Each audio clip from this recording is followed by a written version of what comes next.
Maleifua mai Samoa, Maleifua ngalelei au Setalia, tai au manuia New Zealand. Awa uli matangofie le malo tele o Amerika manisi tafa le lalolangi o mafuta mai le mamalo Samoa. Le tai au manino, le tai au totoa, le tai au matangofie o le asolulu. Aso mua Januari luafe lua lima. Faaftai tele le atua i laupule fa soifua. Wala fa mai le leile nei tai au fou. Faaftai fo i le soifua tulu i le mamalo sa tato watunuu. Mai se le malosi umfai o na whaatino ai whaiva matiute. Masani ai le mamalo o Samoa ia so taitasi. Le anganga whaaloalo e whaafeiloa i atuai au na titofia le atuai so se whata tapuai. Ia manuia lava le tausanga fau i lau sisunga i le whaafeanga inga le maot Samoa vi ingo le atua. Reven e sau asora vi e na le anama le whaletua ia upulasi. Manuia le tausanga fau lau sisunga i le toe ino le kalesia la mo sato e fuata ina. Reven te le tausanga mesfo i le whaletua ia matau aina pino no tausanga. Manuia le tausanga fau pasta visita felava i amosa ma le whaletua ia vai tama soalii. Pasta whaatili matulino si Samoa ma le whaletua. Pasta sanga le tuila epa ma le whaletua ia whai upu. Reven awatama tawhai ono ma le whaletua ia katenari. Tina malolo manu malo ia Julia Moli. Le susunga le epikopo ia sianava te vita kioa sianava ma le whaletua ia Jacinta. Pasta ainu muri anga avi isawa inaya ma le whaletua ia Saipeti. Matua malolo manu malo ia Reven muri anga telesoti ma le whaletua ia Potafou. Pasta ia Kopolama ma le whaletua ia Ainga. Pasta tole fua Faraniko. Pasta moana tulolo ma le whaletua ia Petala kapeteni poloka ivao. Ia manuia lava le tausanga fau i ate o tau umei le nei tae au i a tau sisunga i whaafia ngainga e meise lava na i o tau whaletua. Pa i au ainga matama le usonga pule matu mua i tu au mala tau ainga le tai ma le va au fonoti. Sua ma le vai fanua fofoma ai tūlangi sa ole masale au mua ma le lau niu na sailua. Le afifio whaatui to whare ula lau na mtasi ma upu ya te ole motsa. Talo fatalo falava. Maleifua mai o le au mamalo sa tātou malo whaperepelo Samoa. Ila na fionga le tuia ana tui maleli whano va le toa soa lau vile lua. Ma le masiofo manuia tele le tau sangafou. Manuia le tau sangafou la wafionga le taitai sili. Grand Chief o Papua New Guinea. Fo mai o le tula fono. Fo mai o le polkiki. Al fo mai fo o le tamau ainga. Le taitai o le vaenga whaupwhai puipuia ia tau tangata Samoa. Lau se sunga tuila epa awe lua fatia lofa lupe soli ai lolofia ngaru malemana na ioti ai ono. Dr. Sailele Malia le ngoi ma le whaletua ia Chile. Me se o tupu mai o le vaenga whaupwhai. Puipuia ia tau tangata Samoa. Manuia le tau sangafou lo fionga le professor le tau whamanino. Ai o le fo mai o le tamau ainga. Fionga le komiti tu mau o le kalesia me tutisi. Sunga le whailaunga whamaoni o le tala i le lei. A o le fo mai a o le whaia o ngasinia fo o le tātou universite. Professor Dr. Afualo luanga lau wha amoe tau loa manu wut sa lele tui tolo waa ma le whaletua ia Rosemary. Manu i ele tau sangafou le whasalauta le ainga sātun mafono le afionga i le sao ia le ota suatele po le afionga fo ia fui maono manu seni tō fele ma le whaletua ia soa Vivian Biffem tō fele. Via le tau sangafou le superhero tātou pokalame fionga i le li whaibule ia le ala i le pule matawheo tupuola, whepule ai tu au pepe le ala manua. Le ala le au loto rimoni a iafi ma le whaletua ia Sharon.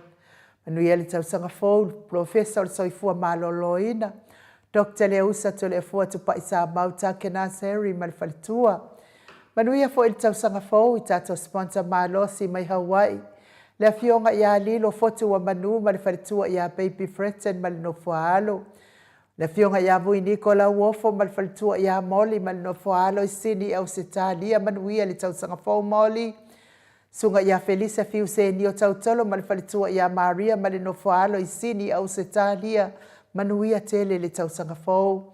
Fionga ia le manu ma le whaletua ia whafangu le ala misa ma le nofualo ma i melepone au setalia manuia tele le tau sangafou. Sunga ia tupai ia le vaililingi mau mua nanu ma le whaletua ia Marina. Ma le nofualo manuia tele lava le tau sangafou. Le Maleifua mai o le au sina le nei tai au fau i nei ta maa tina mātua. Ia meise o tupu mai e o Samoa manuia tele le tau sangafou. Tui le e pawhai ai ma le whaletua ia maunga mū. Se umanu matamua whaalia ma le tausi ia Sinta. Lofi po le patu uma Viena. Na nai whaumuina o le ana le tupu fia ma le whaletua ia moananu. Whaafitai tele lava le anga le lei nei porkalame mai lava le. Nā tau sanga sa ia o mai lava le nei tai au whaafitai. Whamanuia tele le atua. Tina matua ia tele sia se kolasi tika to o manuia tele le tau sangafou au lele matapula. Se umalo fereti funga so vale whaalava au teo enu ese Paulo Banks. Whaasu tusa wha e fili pepe si itia epa le sina le avai. Maria Akiau, tuala Maria Blake Lock. Ngalua fisau fo i manuloto matangi vila wano. Longo i pule peleti to ai loa leifi wha ai ufa ama. Moana e ke loma fo keti Samoa evo ai o faiva. Rosalia mu popo mila fei leu. Ia whamanuia tele le atua ia te o tau tina mātua o tātou porkalame manuia tele le tau sangafou. Masili i fiti fulisia inu e tele ili whaaso o tau mamata o manuia le tau sangafou. Nga fopula sanua tele moos. Ma le tau si ia Susana whaafitai tele lava ngafo. Tai tele Susana. Mo le oso le. Ia malofo i le malanga manuia whaafitai mo le oso na au mai mana ia ke le lololu au sori. Ia manuia lava le tau sangafou. Lau fili a rona whai ngafa ma le whaletua le susunga ia toa lima le ifi pope tuala tama le langi ma le nofua alo. Manuia le tau sangafou ta mamatua ia te o sa nele tunai. Ma le whaletua ia to o mata ngāru vao. Se wā muli tuipoloa ma le whaletua ia to o a manuia le tau sangafou. Papoli I Paulo Ioane ma le tausia a kenese le ifi Ioane tu matavanga upu atua. Tavanga ma le faletua I asu nema manuia le tausanga fau. Moi malo tani elu tito malua timu fale tangwa I Farani Swan. Ma feo taito manuia le tausanga fau. Pupu I fatu elia tau ili ma Filipina le musu ngā uta Brown Matina. Lolo mataua ma pauli ului ma le faletua ia ngā fasefulu. Pali I tele moangu tuti apuna olo tango ma le faletua fatia lofa pauvi. Ma se iuli fale ula fatia lofa manuia tele le tausanga fau. Tuala tau uma le lua ale si o mulipola. Ia me se fo ia Celia la e o kene ma le faletua ia le Lovey Burgess. Good morning Celia la e. Manuia le tausanga fau. Ma tau tia sanga la apelu se hasom Celestina. Tu au Pepe Josefa Setema Makoleti, Sione Haitang, tau e tia ta afua su amaroini. Tamama tua ia su apentito manuia li tau sangafau. RJS, TV Upati, Lelo Minga. Baitovi Filemoni, Malifalitua, manuia li tau sangafau. King Solomona, Vita Smith, tau faiula me King ile au Pepe, lome. Tupa iole vaililingi. Ia me se faasalafa tapua I kuka le tausi male ainga li imanuia le tau sangafau. Ia me se fo I le tionga ia falana I pupu pani pasa faapoi. Mare faletua ia faafu. Manuia tele le tau sangafau. Tau finga fui maono ma Diane manuia le tau sangafau. Manusina Stefano tole foa me se le fionga ia matai ati o sa faatonu ni umata manuia le tau sangafau. Mau salafa ona saitu fa anatu ete maulalo praise silangi ayeng. Seli na aling na here salat tita tuala manuia tele le tau sangafau. Maria Sione Tusa onsi fa alongo lele Veronica Asem. Marosita Robert Peterson fa umuina po wesi tangi lima matania. Ni umarikau me valo ia paso I mulivai ma le tausi. Le fau wau tu uanga seata ma le falitua ia Lisa Sole Maleben. Joseph Maleifua ma le falitua ia Tina. Manuia tele le tausanga fau tua lele I Osia Savila ma Jenny. Ta ateo fatia lofa vaina lepa Kay Charleston Kuka ma le falitua. Mainu woti fau muina sefo Sione ma Alapama. Mika Moripola ma Filomena. Nganga e olo toni taleni ma le falitua Papa Sama. Manuia tele le tau sangafau. Lupe soli iaifa lupenga matile. Masoi loloane ma misa. Masoi loloane misa ma oli. Fau muina le alali au vaa ma le falitua ia lita manuia le tau sangafau.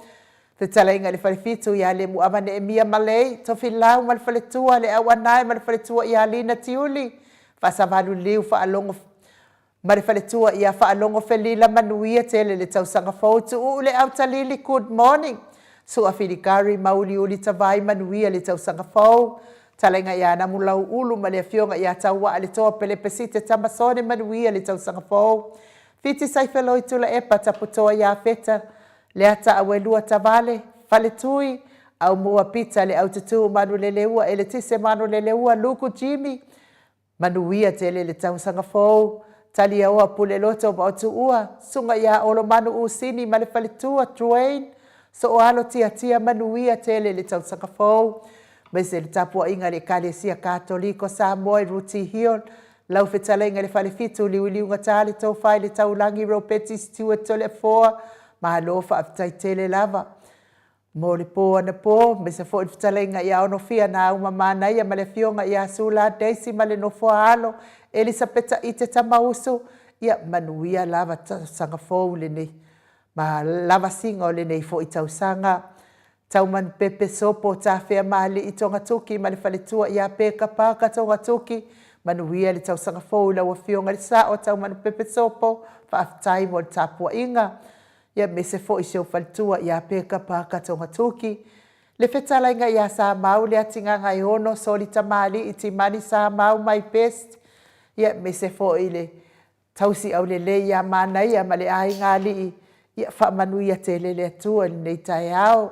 Manuia le atua le pisinisi nei tau sangafau. Olo o tau tua ina aisi o tātou tofi o Samoa manuia le tau sangafau. Lau fetala inga sa mau le atinga ngai ono soli tamali iti mani sa mau. Ia mese le tausi au le ia manaia. Le mafuta mai lunga upenga te whailangi, lunga le mātou api o fōringa, me se fo i lunga le YouTube o nise o le mamalo le atunu, ma lo whaaptai tusi mai, tai fo i whiwhi e vea nei por kalame ma o tau pāanga.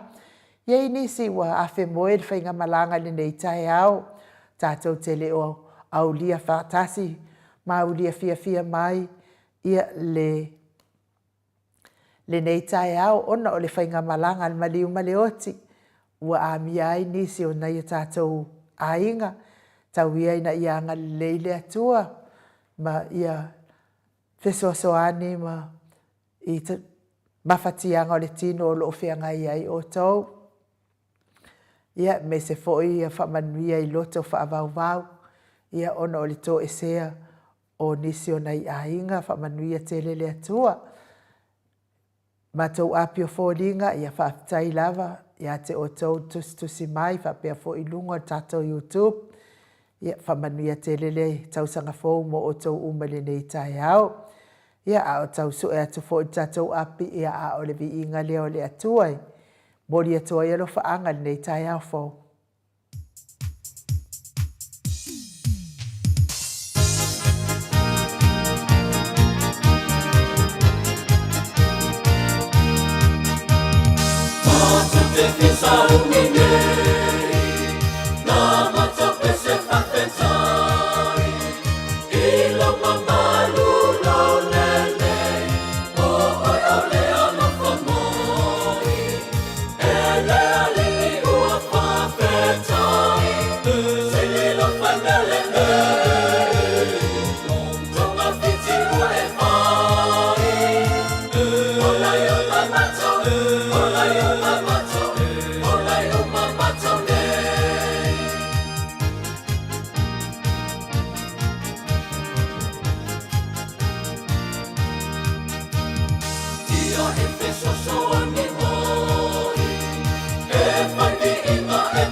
Wa afatonu nei le tula e fitu isini au se talia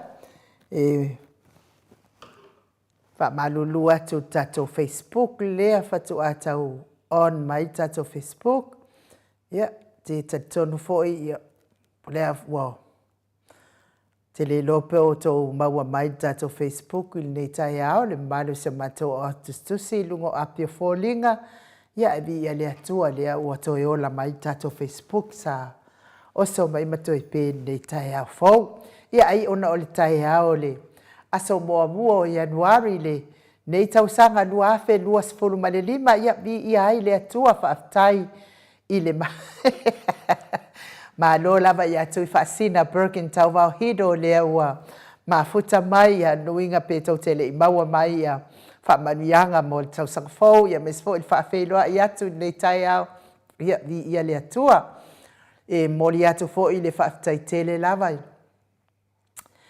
ile tina ia Rosalia mo popo ma futa mai I Aukilani New Zealand fa tai tele lava Rosalia mo popo mo neila matango fie wa tapena ina wa fo ile tai au le aso mo o le masina o Januari le amatanga lava le tau sanga lua afe lua lima le wa tatou fa fe lo ai fa tai mo le anga le mai tatou por kalame nei matango fie foi o le lanu pepo wa mata ai le tatou le tio le nei tai au aso mo le nei masina masina mo le tau sanga fa tai tele lava le anga lei te oile tina matua Rosalia mupopo mila fa manuia tele le atua te o tina mas fo no faalo la iloa lava o to matua yanga le lei mai nei po kalame fa manuia le atua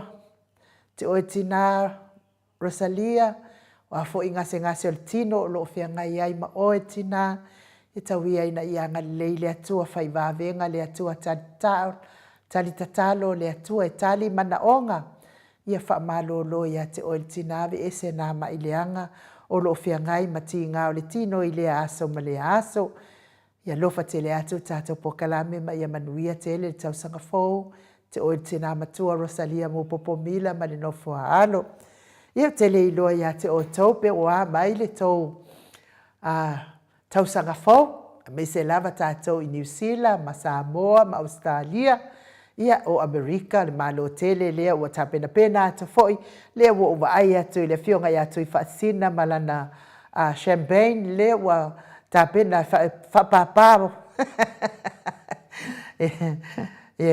tu fascina se kau slow mai ka o mianga ke ia se wa ma ai malo lava te o to ma le mafuta mai le nei tai au tato pokalame fa malulu atu ai foi wa fa le tonu mai tato Facebook le amatanga o tato pokalame ai le ise mea o iai tau sili oto vi lava le atua fa aftai nei tai au fo o le aso la nafi ele ai la se posamasi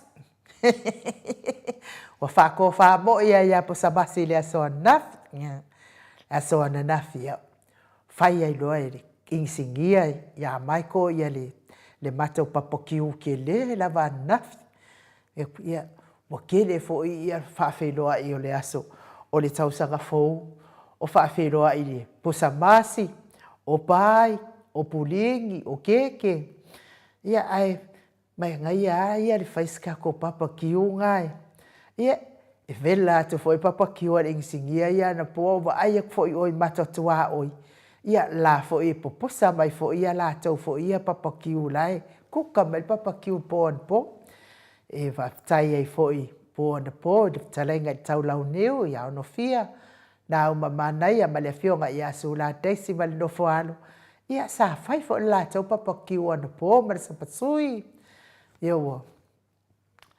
ai bai se la le fionga fo le tofa ile farefetu liu ngatari to fai le taulangi fa pe fo ile Elisabeta mo le falai pangikeke la renga maua mai ang po ola wa palengi masikweli Koe pau ale mele nga mesi koe a skoko Samoa muka ka e kungkoko.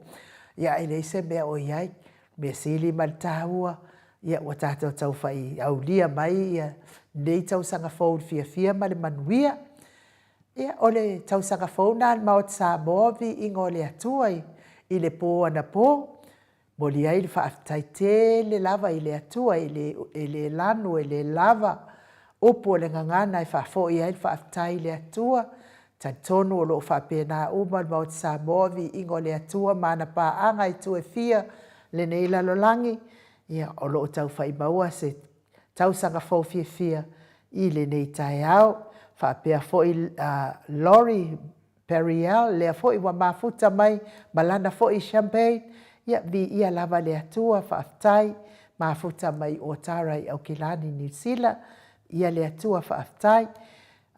Miri Hensa Fes Mataia, lea fo i mafuta mai, ia whaafitai le mafuta mai, tai fo i mo whaamanuianga o le tausanga fau, ia manuia fo i tausanga fau ia te otou. Ai o le vi inga leo le atua, mo mori atua i le mātou alo whaanga, ma whaamanuia atua i tausanga fau, mo otou, o e o loo whiangai pēa, ma ngase o le tino. I le tau mia ai le whala efu, ma le apulpulsi o tō whanga o le mamalu o le atunuu. I nei ta ma tina mātua, ia e mai se fo i ouso o tua ngane, mai se nei whanau. I to tonu o maota, to tonu o lawa, e mai se to tonu o maota ngase, tonu o maota o ai o tangata mātua, lo o tau si ai le tele o le soifua ngase o le mamalu o le atunuu. Tau ia ina ianga le leile atua whai wawenga, le atua tali tatalo. Pa iae, pa ifo, pa iane o na aawanga le lei, wha malolo ina o tau ngase, lango malu ina o tauta o tonga ti ngai le nei fo itai au. A vea tonga fiti ngā li i matama ita i tausi soifua, o ala o le wha malolo ngā le atua ia te o tau. Le soifua matua o le mamalu o le atunu, ina ita mama tina matua, amu ia fo i o tau o e ua ova atu ma le fitu se fulu tau sanga le soifua. I lava ina soifua ma le tinga, ai vi ia ma whaaftaia le alofa o le atua, i le whao popo ina pea o tau sanga o le tau soifua, o aso tau te soifua ai, e mafuta ai manai o tau whanau pele, a inga wo ma e masani, ia tau ia ina ianga le leile atua i le tau soifua matua, soani ti ngama ma whatianga o le tino, ia whaafia ina fo i o tau fina ngalo, e ala i mafutanga mana i alo ma whanau mana i a inga.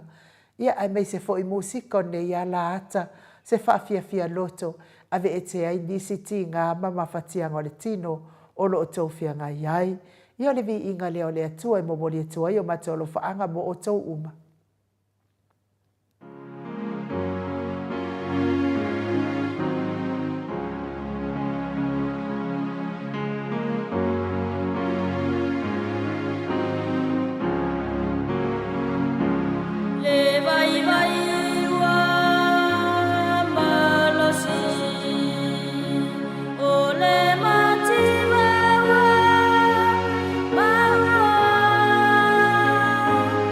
Wa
Toes fulu ma le valu minute o na tale o le itula e valu isini au se talia I olo faangana ma faamanuiagana mo o tou malava o e olo o mafatia pea I ngase o le tino tau mia ai le falaefo ma le apupulusi o tofaga I so o se maota so o se lawa tono maota ngase me se foʻi maota o loo tausi ai le soifua matua le mamalu le atunuu faamanuia tele le atua iā te outou lago maluina o tou taʻotoga tigā lusi kavesi sa nele manuia le tausaga fou tai foʻi mo faamaniaga o le tausaga fou ia me se foʻi Kerry tavaga faamanuia foʻi le tausaga fou Kerry alofa tele atu isi o tinā ia me se foʻi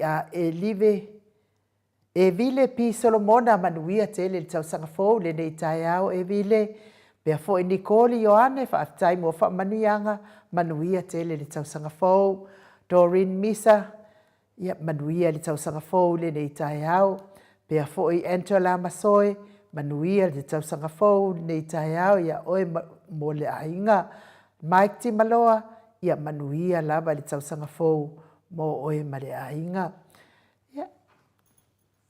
ia foʻi le tausaga fou tapenapena atu ona ia tatou aiga I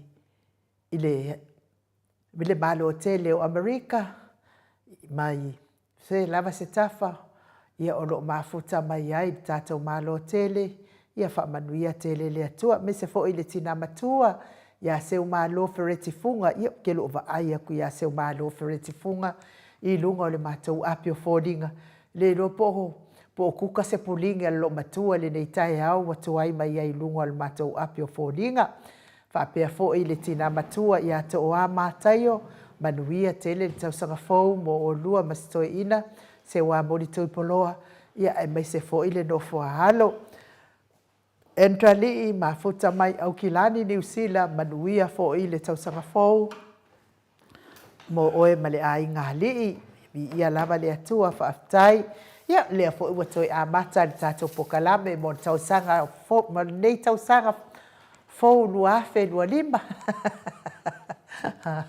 e talitonu lava I le alofa ma le aao taʻitaʻi o le tatou atua ia sa leoleoina ai tatou lea ua pasi atu le na tausaga ua tuanaʻi atu foʻi le tausaga ua tuanaʻi atu nei ia ma tele ua faafitauli ma faigatā tau te silafia le tatou auaiga tatou kalame nei toititia faaletonu I le faaiʻuga o le tausaga le saua le kiʻapolo ma kaukia kia e leʻi e le sigakamaʻi saua le sau le agasau ai le tiapolo le faaiʻuga o le tausaga ia ae faafetai lava I le alofa o le atua faafekai ia ua o faaolaiga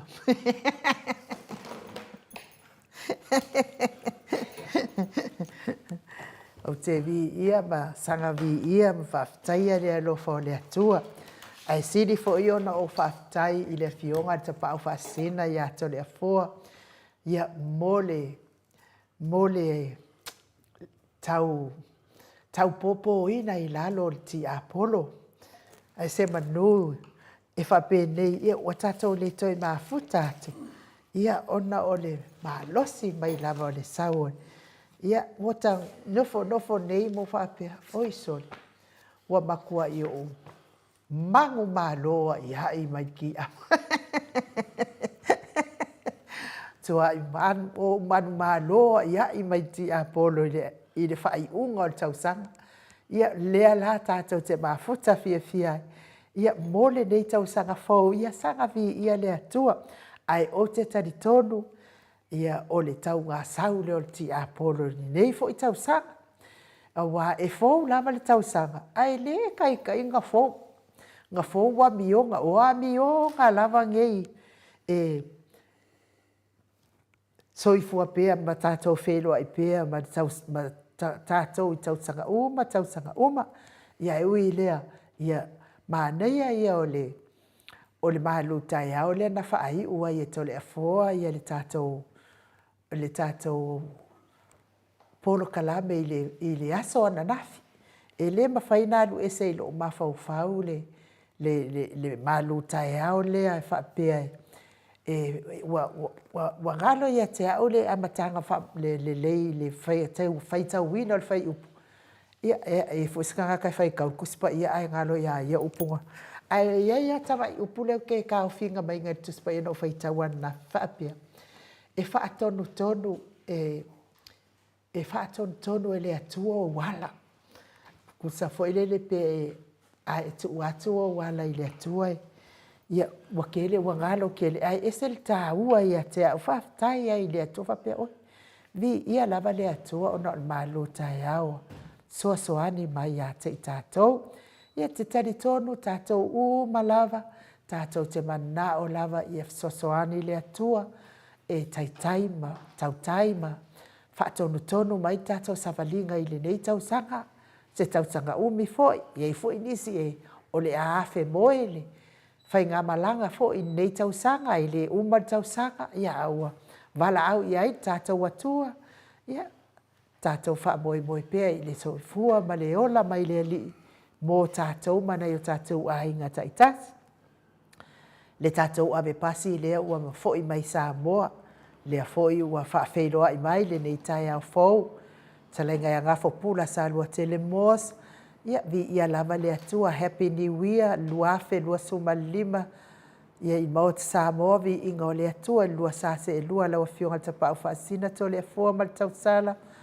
O le mauta fionga ainu ma le sunga ia mai. Whaamanuia le tausanga fau. Ina i o tātou. Na yo mātou ainga uma o lo whaafonga mai le nei Port Kalame i so se tafa o ke lope. Whaamanuia le tua le Port Kalame maut Samoa vi ingo le atua. Lo tautua ma whina wina le ame o tonua le atua. Wase Samoa fia ma le manuia tele le Port Kalame whaatai tele. Tai fo il fai oso e lo talenga ngafo. Pea fo il tausi a Susana. Ia manuia lava le tausanga fau mo o lua ma le ainga alii. Pea foi kenge o le kokonati. Ia whaamanuia lava le tausanga fau kenge o le kokonati. I le nei tai au whaatai le mafuta mai. Onsi whaanongo le lei tai au manuia i la tātou Port Kalame. Whaamanuia atu le tausanga fau mo o lua fionga ma le ainga li. Mai se tai sili. Whaipule uma le HRPP ma saporas.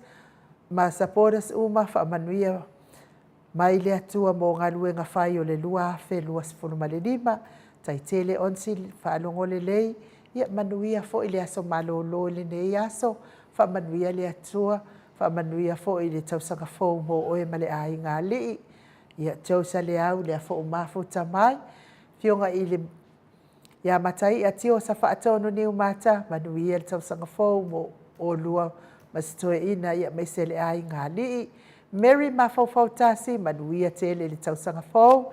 Mai se fo i le fionga i atuala e melia leota. Au kuso le fo mafuta mai le nei tai au.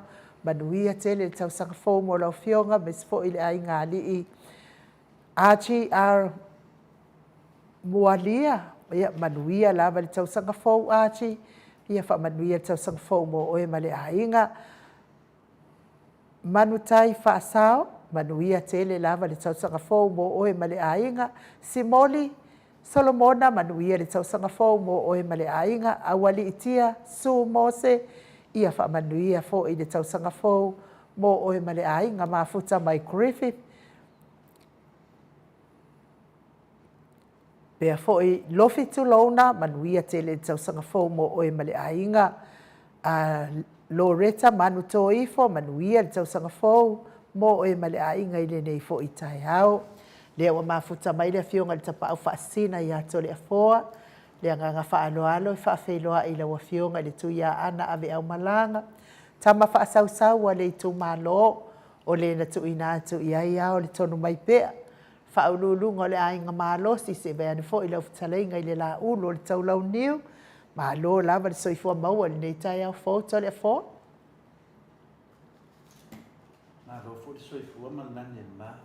Ule nei tai au mātango fie. Ia lea ua tātou au lia me lea so mua, māsina mua, lua afe lua suma lima. O lea lofa le nā Yesu mo i tātou, whaatinoina mai nā tausanga tele, whanau mai Iesu ma toe maliu, ma toe whanau mai Iesu ma toe maliu, I lea tausanga, ma lea tausanga, e whamanatuina ai e tātou, au Kerisiano, wa umi se teimi, o whaalia lea lofa lea tua ia e tātou. Maalia la. Ia e o me nesin tuli u tātou iai, lea mua na o whaatulau le fio le nganga pa ia tātou mawhatanga ne tai au, whaftai Iesu, na nganga le nā aina u le nei aso, le aso mua. Leo e tā ua le fou, le whina e tā ua fo i le papeo le aso na nafi a aina u, le sa whai fo le tātou marufa le nganga le aso na nafi. Ia te tali tonu e moni le lei, moni le lo sa nuanga.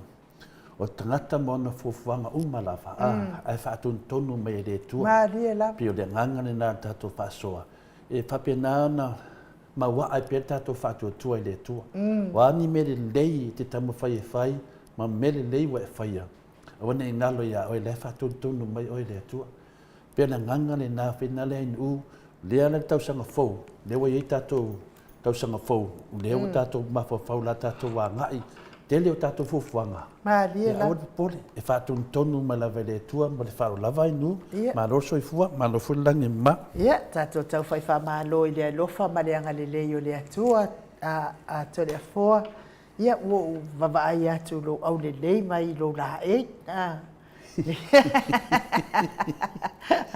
Ia nanga lewa wawena whai mai, e kawan whamakale a ula o. Ia la o fu toa lava si o te nā ia Rosalia. Ai e loa no motua o a oe e la o pito ni ue. Wa whai mai le o fu vio le. Ia ua nge pina le la sao ni te sao. Ia ki lo krea paaka, whapea sori. O koe whamanga ko moi o a orka miki ki ni ue. Whaftai le tua. I a inga wata tupu mai ai. Maalia la. Te mana o le mea. Ia te tunu whanowha tai tama whawhau a o le Samoa, ma tai Samoa, mea umalawa. Koe kira ku whaaka. Alei e fwoi hito inga tangata i e iai. Tai lava tina i a Rosalia. Ia fwoi wa ula e ina. Ia se la e fwoi na taunu mai i New Zealand. Ma neti nā. Ia e le tau whaaaloina, le te tono le tātou video le aso whina, le whaamoemoe le HRPP, le na whai le aso wha o kitopa. Ia lo ia iona sanuanga se tina foi. A tina elo na inga i Samoa. O whapisi nisi lo mutua tole foi. Ia tamai tangata lo mutua ia lia man no whaalo. Ia o lau iloa foi i tūlanga tau le tele foi le lato sao ia Samoa. Ia peitai. Ia ona o le fia lava i le. Ia to le fua mai nuu. E me se foi tato pokalame.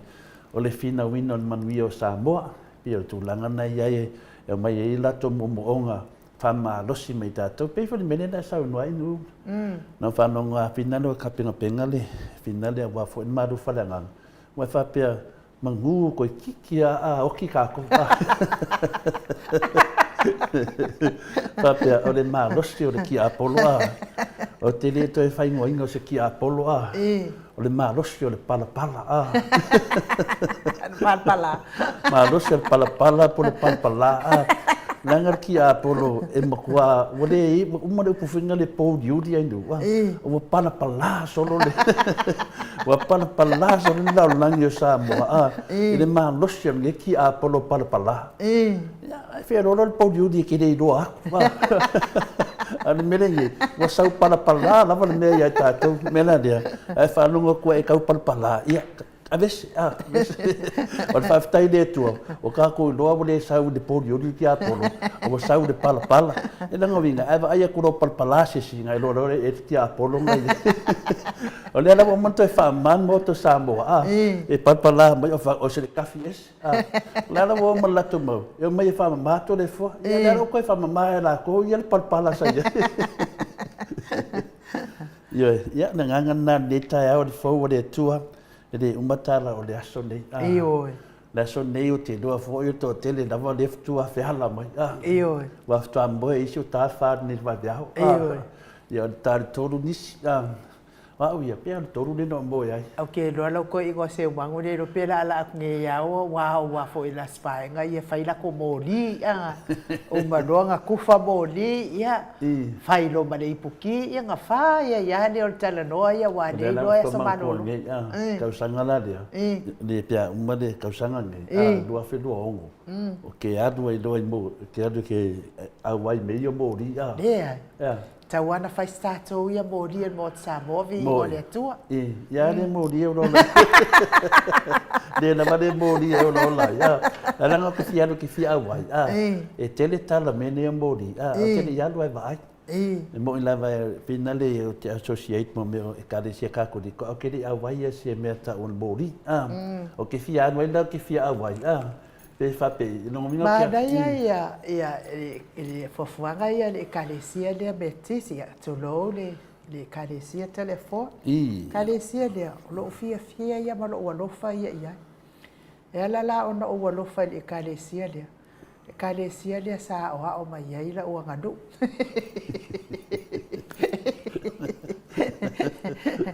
Kele mea ngā o mai eila ua nganu i le kalesia lea me to te si telefone. Ai, ngā o a fo i kofinga maua lunga fo i le kalesia. Ona mea na rau kia no fai le kalesia. A le kalesia telefone ia le kalesia le. A le tamau na iau tamai olive ua o me tisi uri mao i mai o lato wafio anga. Ia o la kau whakaikai fo i lele. Ia ona o aia a uaru se mea. O ke anu maawe lo loto atoa ma lo wanganga atoa ke le anu ngā o le kingo. Mea la rea, iwa muringa fo ile si me kukisi. Kusala, mo umale beto le sa ia, lo me kukisi atoa. Doa.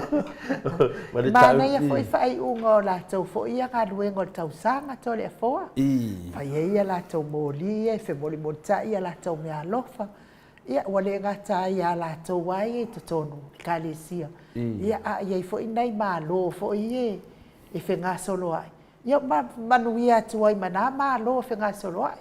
E ei la i tangata tole a fōa peua whai mā latou māsani leo ai i mea ia e mai ua mai ei latou mea.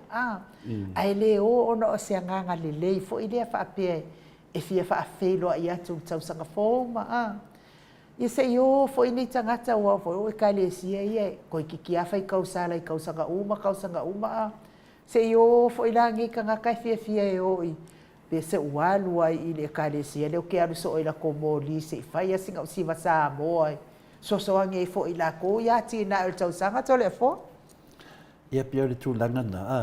Kusala le wai fa fia ha wa. Elia. Sanga mala o loto te ado te fina te awai se mori. Long winga le kaunga wale fai momoni o kau langa. Le ai telefone. Wa ia i sanga tai whape langa wo vai ia. Vai wa lewa na o tautua le kalesia ma. E o lo ai po mori ke vai mai papa kuku o kanga kaya ke vai ia kau sanga ngai koe vai ai fo fai ua kau sanga fo koe vai ai fo Mata le veo tangata whapena. Na iere tara tu sila iai. O le ai wha le tatau. Manu iere manu tai au. O le na te aia le afu. O le na te aia le afu mori. E le singa venga whai ai. Ia e rea kaina lea. Lea tua lava o iai fufuanga mamana o malawa inu. E leo le nganga o leo na tangata whape o le mori o non tau mawha. E o e wha mau popo. Tasi le tau sanga. Ia whamanuia le tu e ala tu malawa. Whapena ala tu maua le nganga rea. Ia me se foi whatinuina. Ele ngata le karesia metisi. So se e karesia lava. Ia i o la tu whainga alofa. Ia mo onga mo moringa o le tausanga fo i tu nanga whapenain u. Ia tu nanga fia nama tu nanga whaaftaini nai le atua. Ia whaaftai foi mo le avanoa. Tuina mai e whaatinu ai foi ni nei vahanga tā ua. Le malu whale nganga wa foi ta maama tina mātua. I le aso la nei, whina le inu, le aso mua, masina mua, lua afe, lua se fulu malelima. I te teletonu o le whamawina le nei, malu whadanganga, wata māma tina mātua, nunga o penga te whailangi, whaftai teri lava, le sukita mita nei aso, le aso mua, o le tausanga fōu, levan tātou whataritari ai. Ia o te toi whatalofa, whawhelu atu le fio na nganga pa ia le nei tae awa, le Maleifua mai, i le soifua maua ma le langi mamaina, Ia te o tau lea lo whatunoa ma le manuia mai le atua lo tātou tamā, a toa ma le alii o Iesu Keriso lo tātou alii ma lo tātou whaola. Le tātou tusi whaitaula ma nei tae au inu, mo ma le tusi o mātaio, nona mta poe ono, whaitauina le whai upa tolsu ma tolu, ma tolsu ma wha ma whaolawa. A ia o tau mua i sa ili lo na malo, malana mi o tonu. O na whaopopoi nātu lea o ia mea uma ia te o tau. O le nei, a watau te popole i le aso a tae ao. A wa e popole le aso a tae ao i lana lava mea, e tatau i le aso lona lava leanga. Se tu e whonga mai ane, whai upa tōsu furu, ma le wha a tōsu ma tōru ai nu, ma whanau. A ia o tau mua i sa ili lo na malo, malana mi o tonu. O na whaopopoi nātu lea o ia mea uma ia te o tau. O le nei, a watau te popole le aso a tae ao. A wa e popole le aso a tae ao i ana lava mea, e tatau i le aso lona lava leanga. Ia whamanuia le tua i lana upu mo i tātou i le nei tae au. E ala mai lea i le whaitaunga, le mātaio, e ono, alon pai upo e tōru, sipun ma tōru wa whaama mawhaina. Mau mai ese tu whaanga tāua mo i tātou, a wā whoina mawhtanga whaaleanganga, ta māma tina. A ia o tōmu wa i sa ili lo na mālo, malana mi o tōnu, o na whoa ina atu ai lea, o ia o mea uma ia te o tōu. Tātou whanongo pēr i le upu lea, e sere tā ua. Whetauwi le lei mō tātou mō le tausanga fōu. Ia tātou mua i sā ili no na mālo, malana mi o tonu. Peion tātou whinawina lea mi o tonu le tātou savalinga o le ala o le wha moe moe. O le tā ua i le aso mua mua, po le masina mua mua, tausanga lua afe lusu ma lima. No whapena o na mausali hai upu ia. So swani mo tātou savalinga. O tausanga umalava, e masani un tātou o mai ma le lisi o mea le a tātou whaia, ma mea le a whātaunuina, poni i ngā whongo o le a whātaunuina mo le tausanga fau. E re yo ma tausanga fau, mo le lewan whātulanga, i o lua hawhi lua suma lima, o le a whapea, mo le a whapea, mo le a whapea na whai. E whapea nāna le aso nei. Le aso nei wa amata le tausanga fau. Whapea nā to telo i tātou. O whai lato fufuanga, mo le lua hawhi lua suma lima. A le mea wa tupu, ua le ma whai o na wha taunuina. Mai le latausanga lua hawhi lua suma wha, sa whai e fole mea lea o tātou ngā whono, o mea umana wha tātia, o a lava tātou plan, o umana whai, o le a whai le tausanga lea, ia rawa uma. A le toa tere lava i le ima whai o na wha taunuina. Lea fwoi la tātou wā ngai fo le rua whelu suma lima, o le mea whai tasi. Le mea le maulisi o fuafuanga o le a whai mo le rua whelu suma lima. Wa bea ai lea ma whaafitau li tele mo tātou, i le tātou vāna nofu ai ma le atua.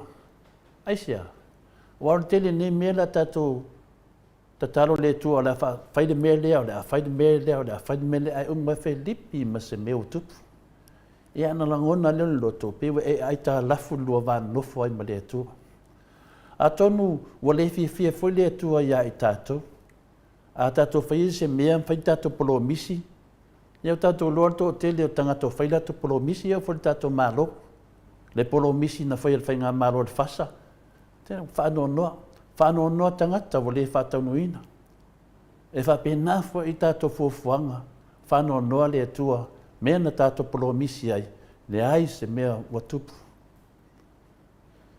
Ia no o maina ngona ia tātou, pe ia wa le fia le atua ia tātou. O langona lata mai le na. O langona nae whaingo fia lava ana o ko meki le mawhawhau le tangata. Lea se tari mai le tātou whaasoa le netaia. Lea se tari. Ia, tofu tangata marona tari. O te tari tonu e toa tele le au whaitau laulu. E mawhai o na wha leo ina o tātou upu ma tātou i ngā whono. Mea umalama mona whaatatitia e se le tāua.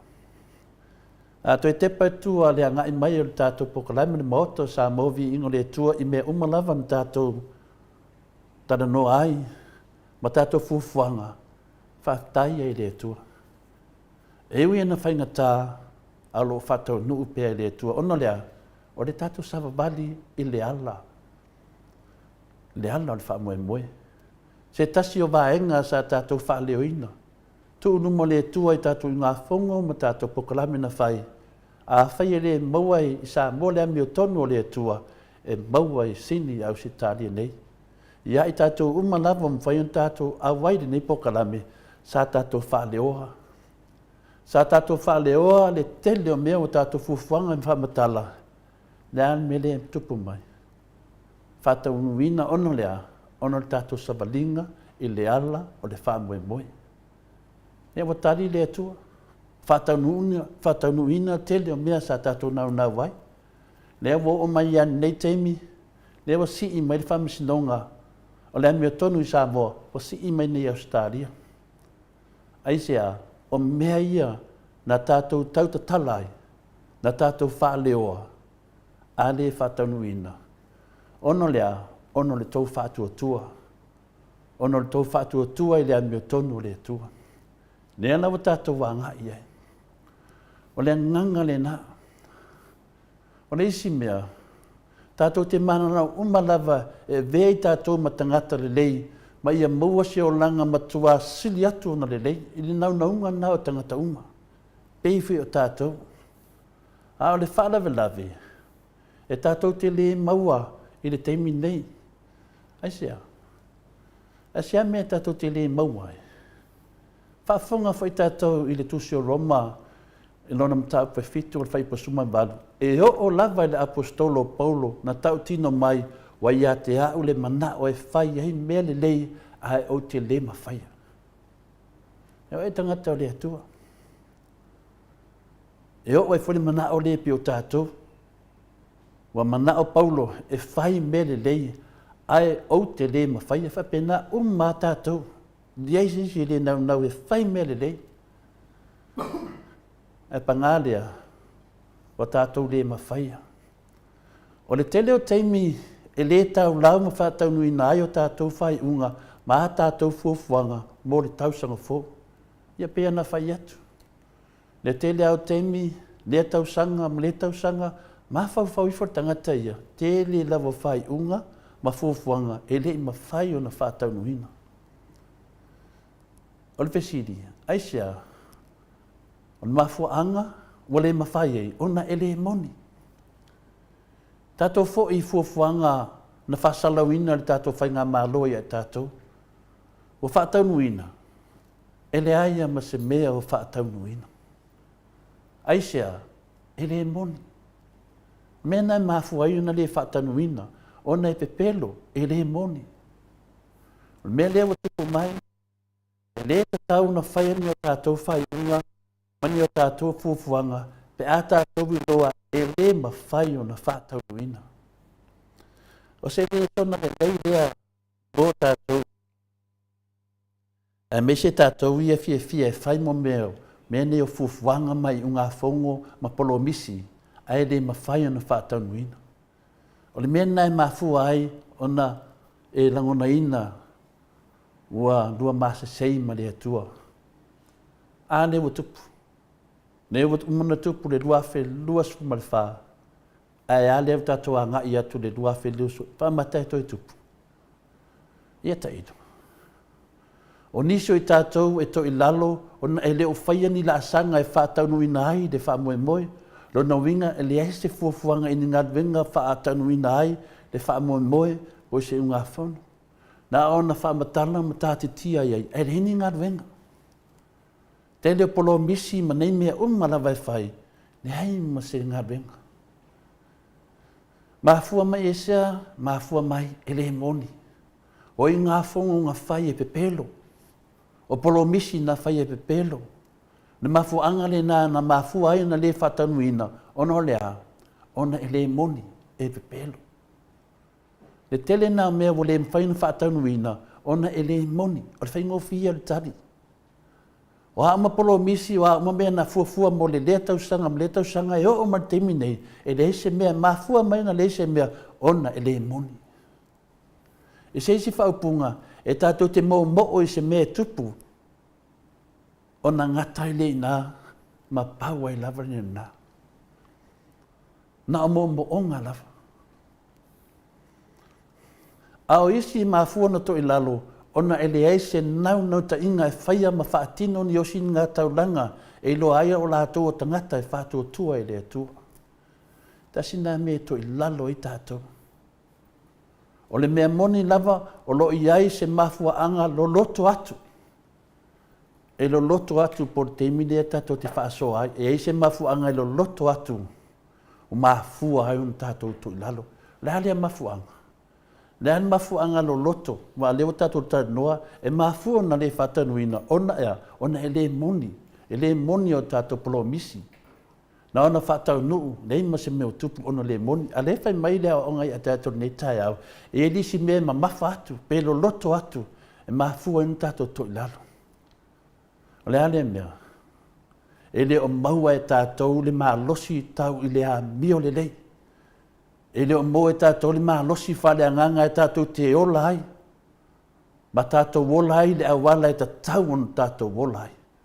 O le mea nā lai misi.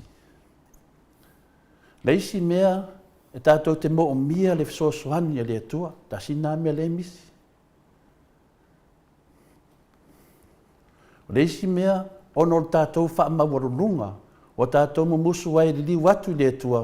Ma tātou tau mawhai e whaare lei e tātou lava o langa e au noa ma le atua. Ne mena le tupu. Wa tau mawhai a tātou ia. Aua. E peelo maka e kiri maua. Nā o le atua e tuu iai ma tātou di liu iai. Ia. O awa noa le lei lea tātou te whaasoa ai. E whai ei o tātou filifilinga. Ma tātou i ngā whono. Ia e mese i tātou ngā renga whaatātia mo le luafe lua suma lima, mawhau whau lei, ia moni ma le whamaoni. Wa o tele o fufuanga mo i ngā whongo, e pe pelo, e le moni, pe i ona whaasalalauina le tātou maroro i nei. Whamatala whaafia le pa o le sa amala, ia hisa pa o, nā ne mani liu o tangata. Te ili o mea na polo misi ai, ne hai se mea mafua mai, ona e le moni. Ao le winga lo loto i tu atu, o le misi i le atua.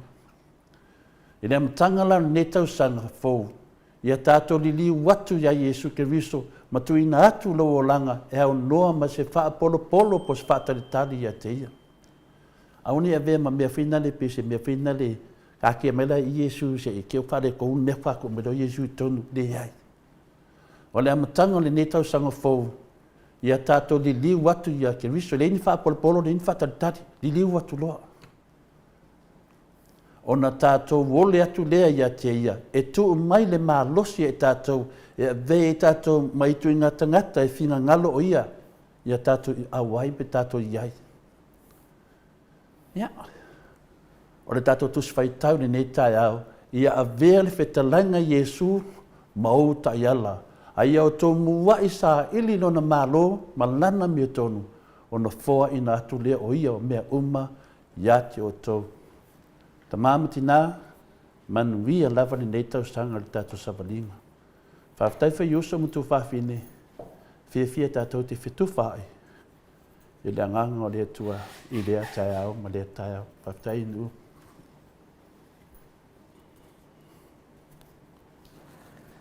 Malo, tai lawa fioga le tapa au whaasina tole a foa mo le tātou malu tai au. Ma ua pea lo malo si mai lea li ia mai sfo i pota ma le malama ia awale. Tapena ino le fo i vahenga o le tātou pokalame. Tai fo i le upua le atua i le amatanga o le nei tau sanga. Ia tātou sa ili i mea uma mai le li. Ia tātou sa ili lo na malo ma la nami o tonu. Ia o na whaapopo ina lea ma sanga whaatele ina ai mea tātou te maua i le nei lalolangi. Levi inga leo le atua salani ai lana afionga pa ia whaanga soro pia le tātou pokalame pe i ona masani ai o whamani anga o le tau sanga fōu.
Lo asfolo ma le tasi minute ua te e nei leitu lai malo I sini au se tānia.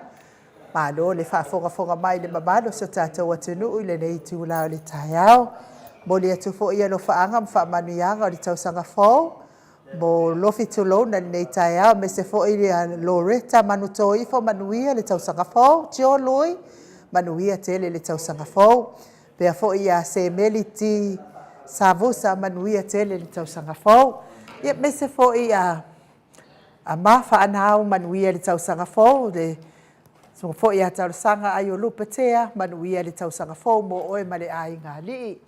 A tele matai a manuia tele le tausanga fōu toi tusi mati manuia tele le tausanga fōu mo oe ma le ainga li. A matawhai o se fo a vito ia wha mania atu le tausanga fōu a matawhai ia wha pia fo I le tausi a Susana. Faltua ia Susana ma le ainga li. Williper Smith, manuia tele le tausanga fōu. O le ua mafuta mai le sunga le whawhiangai ngai lunga o le tātou wala ata a le ala laina. Le sisunga ia Reverend tele tausanga pino no. Ia malo lava le soifua manuia le nei tai au lau sisunga le whawhiangai nga malo fo I le ono sa I whaatai tele le tapua inga. Ia manuia fo I le tausanga fōu mo oi male. Lau sisunga whapea fo I le whalitua ma le ainga le Reverend tele tausanga pino no. Ia e batuia le avanoa I te wha manuia mai ai le tausanga fōu I le mamano so tātou watunu e mai se lava pa angal maot Samoa vi ingo le tua. Alo, whawhitai. Dai lau whionga ai nu. Tai lava tamā. Whionga tō lea fua. Dai le manatu mai fo I le mātou waenga. Ia whawhitai fia le anganga. E whaatalo whaat. I lau whionga ma le. Pa ia o le.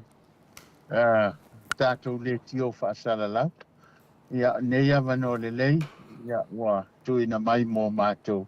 Ia e amataina tātou pōkalame. Ia a ole I a matalia se wha matalang. Ia e mō lagona o whaatulou le pa ia mawalunga o lo tātou watunu. Pa wai whaingata o lo whaafonga sa moa I tue fia. O te whae. Whaatulou ia I le mamalu mawalunga o pule. Tu mai pule whaawai ma pule tō fia. Le no foati e te pāo whale o pule. Ia upuna vaia I pule ono sa la whai. Tulau na ia le mamalu mawalunga o le ulu moenga. Su mai le ulu moenga ma le no fuato o masana ese. A inga e wha ma la au na whausia ma e na tai. Tulau na ia le mamalu mawalunga o tui sa mau. Tu su mai tui sa mau ma au I matangi ma lo uruava ana tau tailua. Le wha o tausi e tu mua. I tu tolu o sānganga, whale ono le atinganga, whale ata ma le ngafa. Maria la. Tulau na ia o le mamalu mawalunga, o lufi. Susu mai lufi, ma lau whale polu. Tu lau ni o atua, o atua, uso o atua, I o atua, ma atua whai ngā. Samoa o pa ia. O pa ia e au ngata, o le au mamala, o le ia e au ngata.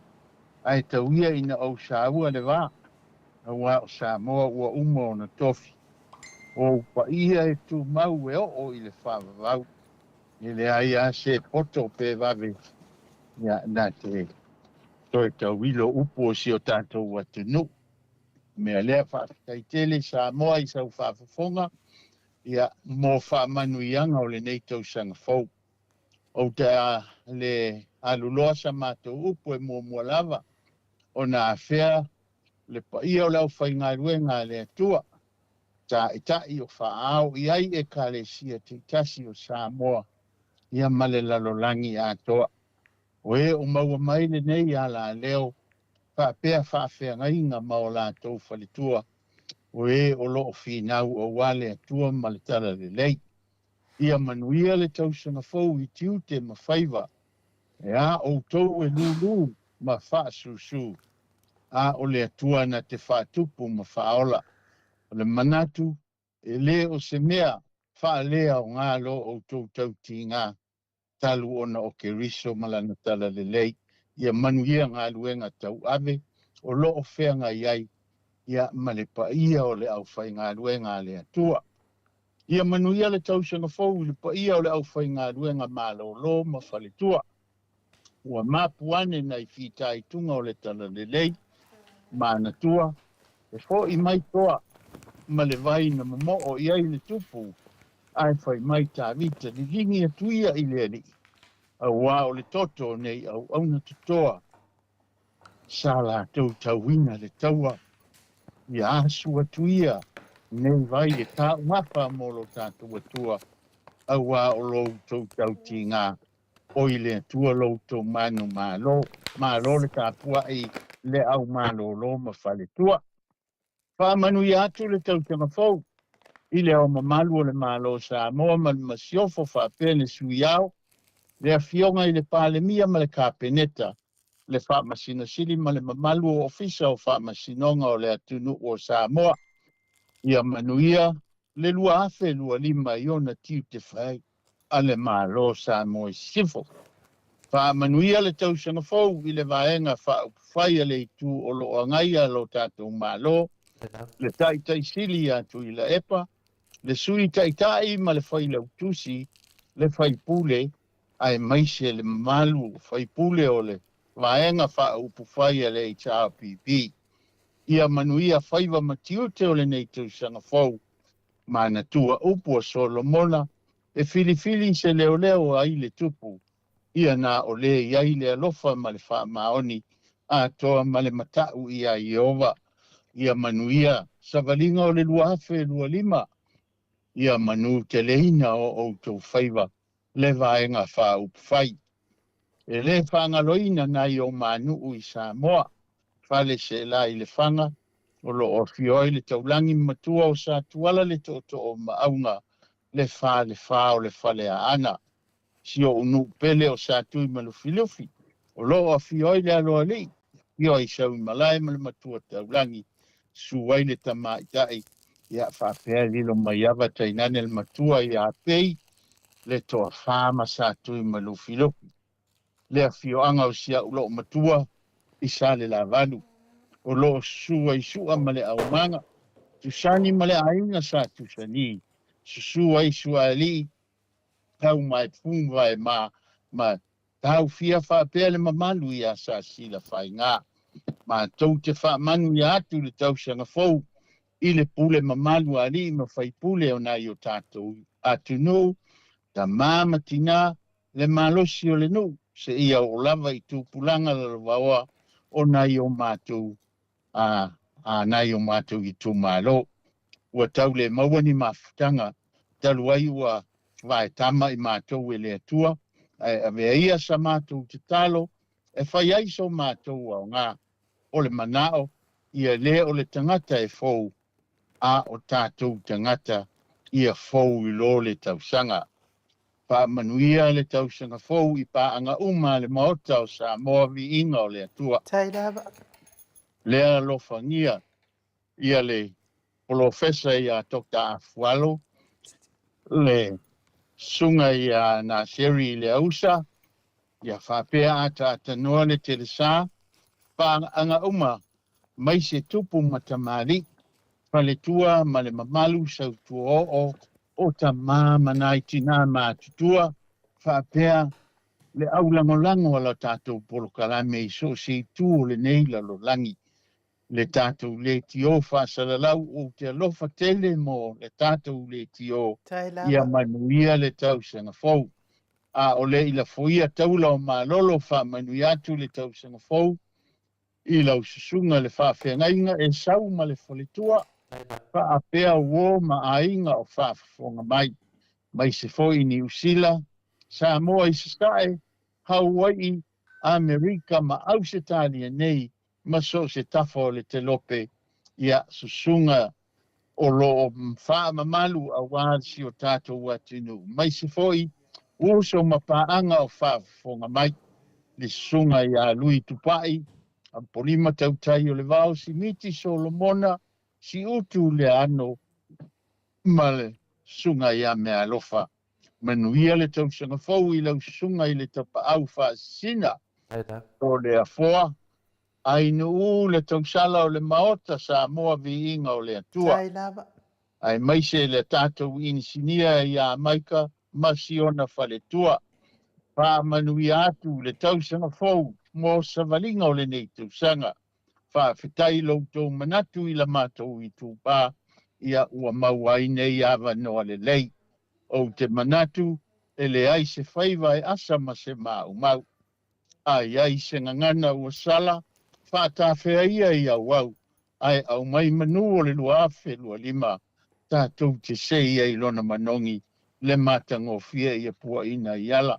To lea forma ai nu pa manuia le atua ia te orua.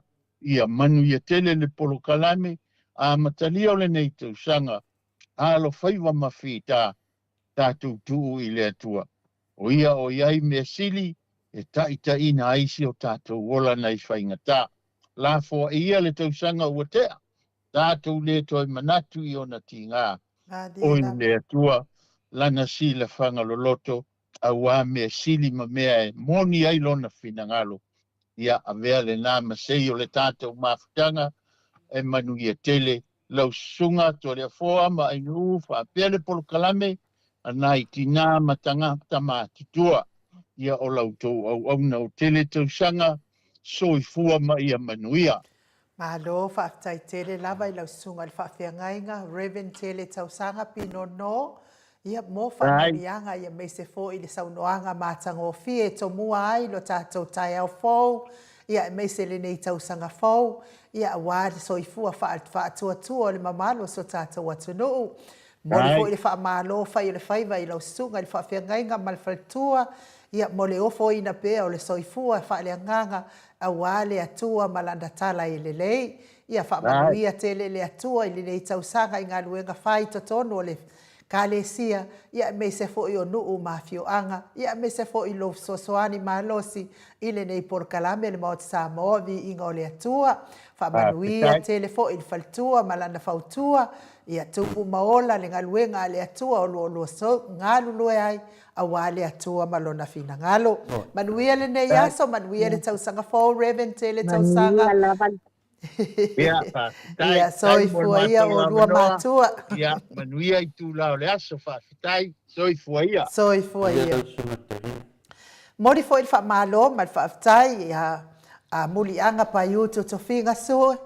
Ia whaafitai tele lava mulianga, tai tele lo sosoani ma lau lango mai, tātou polkalame, aso uma, mataia uma, whaamanuia tele le atua I le tausanga fau mo oe ma le ai ngā lii, mafuta mai o tarai au kilani, ia o nā ua tau whaafonga I whaamanianga mai I au nā le atua, ia o nai au nā lava neia le atua, e lango malosi il porkalame il maot Samoa vi ingo le atua I so se mea ia whaatai ai le atua ia ona o ana au na le lei tātou mafuta I le aso ma le aso I le atai au ma le atai au a o le vi inga lea o le atua I momoli atua ia lo whaanga o le au na le atua Reverend tele tausanga whaapea fo il faltua ma le ai ngā lii I le mamalu o Samoa uma pei ona whaafonga ai le nei tai au.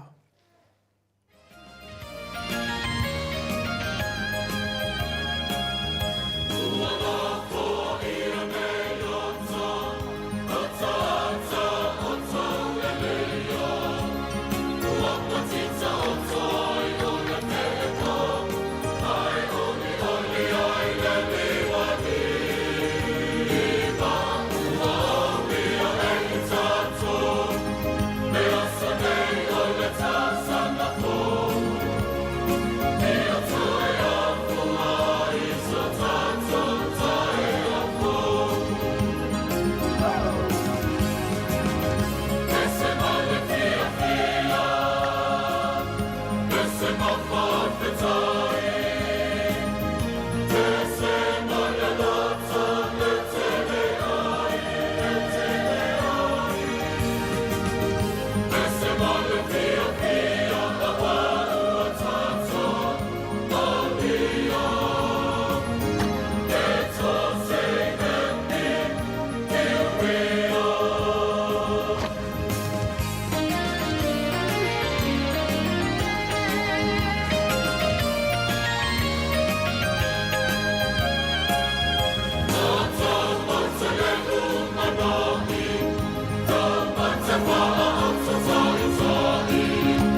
Toi lua sifulu ma le 2 minute o na tale o le itula e iwa isini au se talia.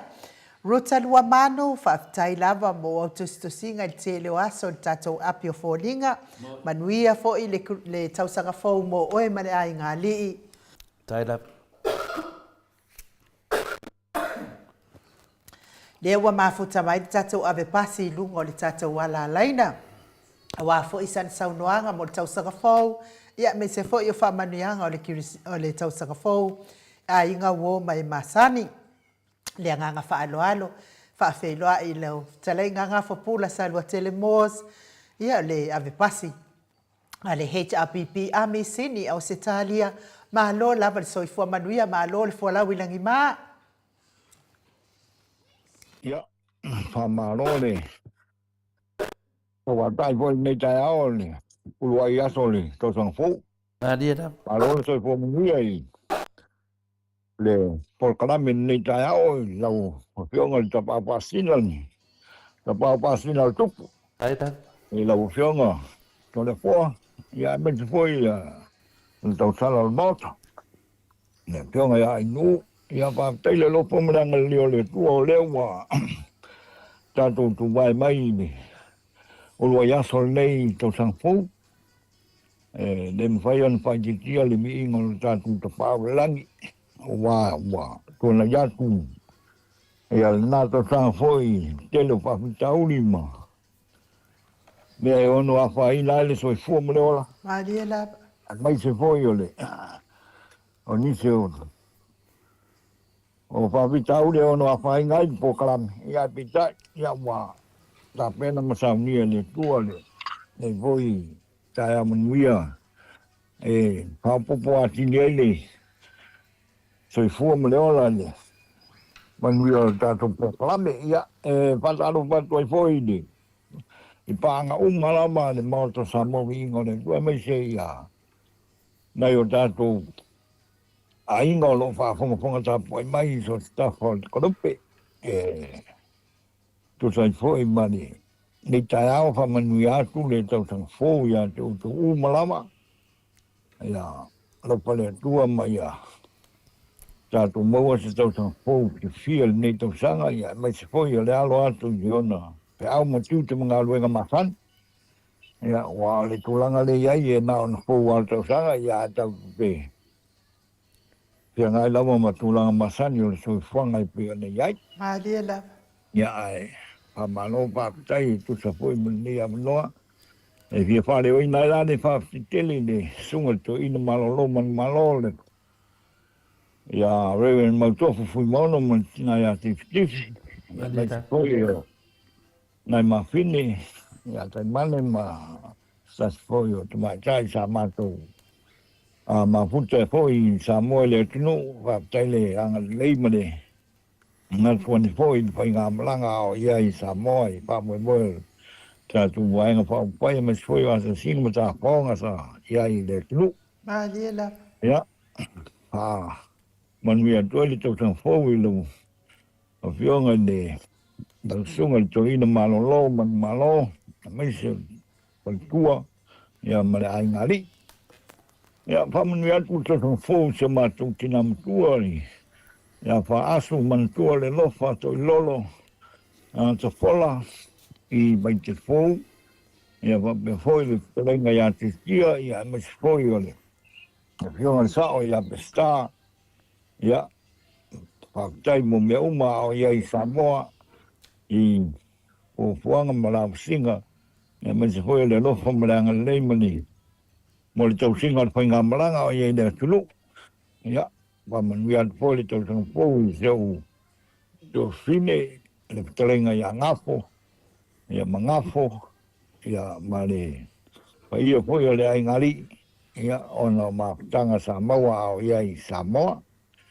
ya te manatu lo fa pong ta po mai le tele o ai ngalo sala dau i so stafol ni la langi Amerika New Zealand o Australia nei mai se lama so se vai ngolo o tu ia ia ni pasal longa tu le tio mare ala leo le TV ale moto Samoa vi ngole tua ia fa manuia le tua ia te utu umalawa, manato lo tu moa se tau sanga fōpia fia nei tau sanga. Ia whapenao na iei le lofa mleanga leo le tua. Ia, siri ana whamanu atu le tau sanga fōi le lua sase lua la wakionga le papasina. Ia, ai maise o le tau sala le mata, ma le tātou ami le tāpi pisini, whapetele mo le amanoa. Ia, ia le lofa mleanga leo le tua. Whakatai mo mea uma, whakatai fōi lau tu tapo inga mana nau tu iato le mulu whangamaula le mulu lai sinei ia o vea fōi le awauna mai vai whai mo tātou sui e wā le whamoe moe le tātou wāinga whai pēr na ia le nātau sanga te whai unga ma sino te nei ia ia le lofa maranga leo le tua ai whakatai mo le amanoa. Malo whakatai tēne lava i. Lau whitalainga ngā whapula sa lua tele mōs. Ia mō lau saunoanga mātanga o fie, wā fōi le amatanga o le nei tausanga, lua whe lua whanu malelima, whaitai fōi mō whamanianga, gata fōi a inga wō mai māsani ia me se fōi o le tātou ala leo nei. Ia mōli atu fōi le whaitai tele i lungo nani por kalame, ia i whai ai fōi lo fofonga, tau moli, ia mafofonga o le tātou por kalame a toa i whamoe pe ona whianga iei ia au tū wa atu fo i lau talenga ma le tausi mō whainga ma lolonga ma tawhaonga o Krismasi ma le tausanga fō ma tau tapua i atu lava vi ia lava le atua o na o mea uma whaaftai fo i poto ma le malamalama o le ngangana fo i nei le atua wa fo i le vai fafo ma le vai fale tonu a lau talenga ngā fopula ia whaamanuia tele le atua mo o lua ma le tausi i a Susana ma le ai ngā lii ia manuia le tausanga fōu, manuia fōi ngā nuenga a mata o le nei tausanga, whaatai fōi le lango mā losi por kalame nei ma le HRPP, ia ai whaasoifua ia mo le nei taimi. Whaatai mara no whaasoifua ia. Soifua ia.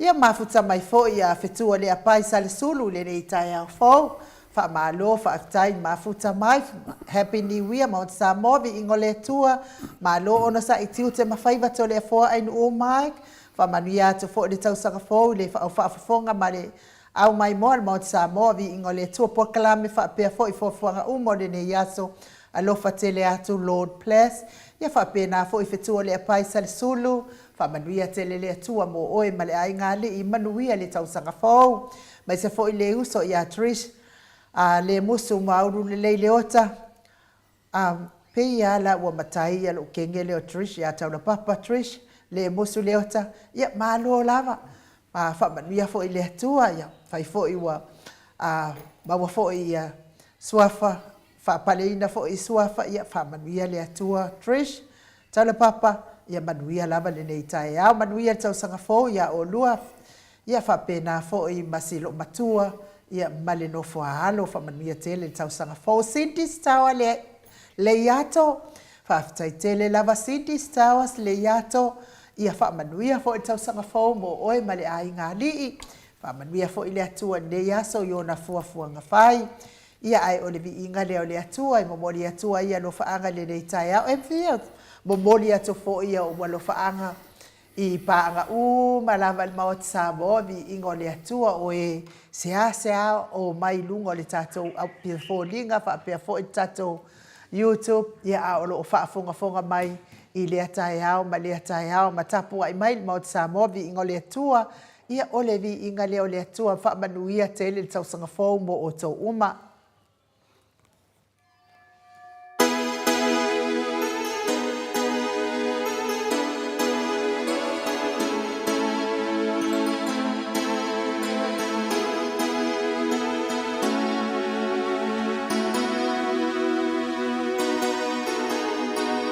So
Toes fuluma le tasi minute o na tale o le itu la iwa isini au se talia.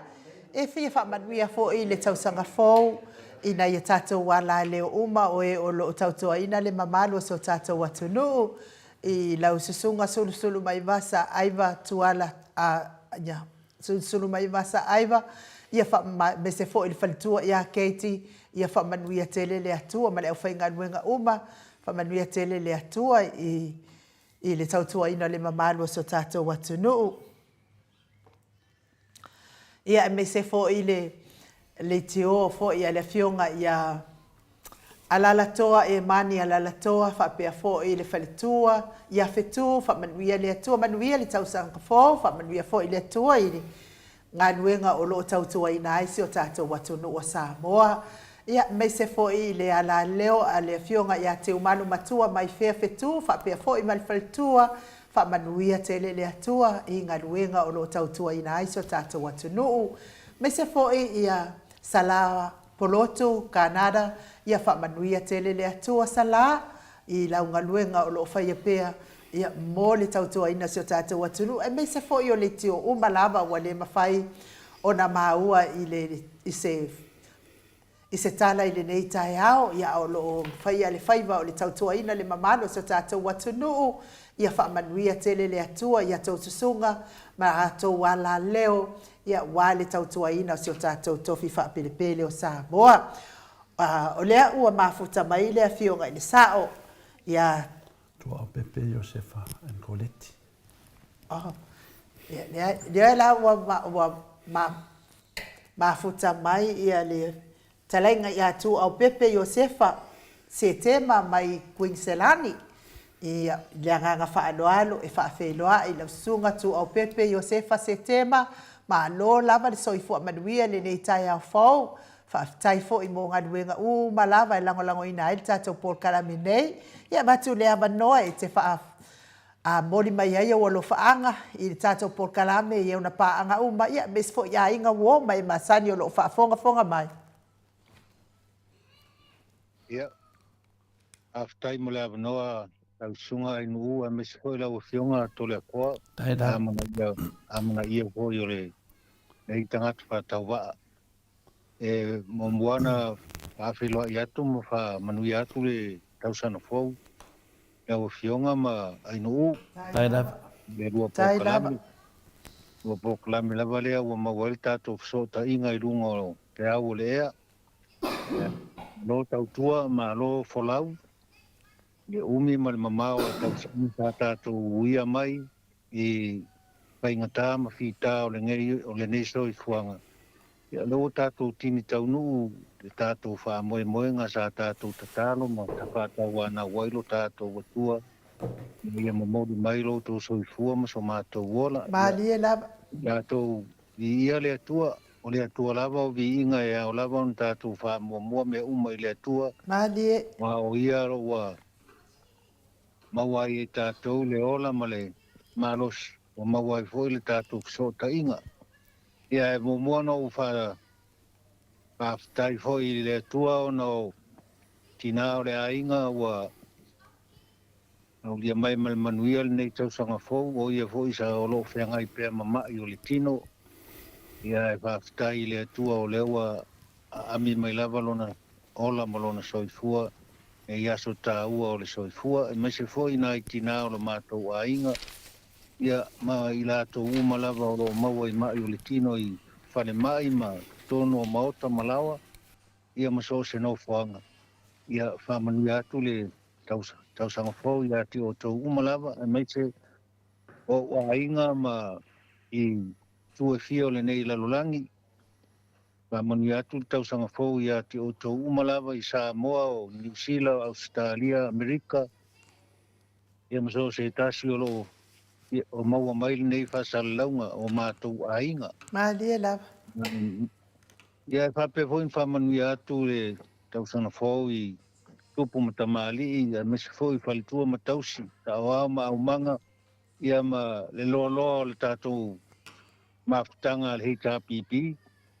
Le ua ulia malmanuia ia le nei tausanga le tātou whaulaunga o whitam whaingata lo tātou taia i lunga o ala.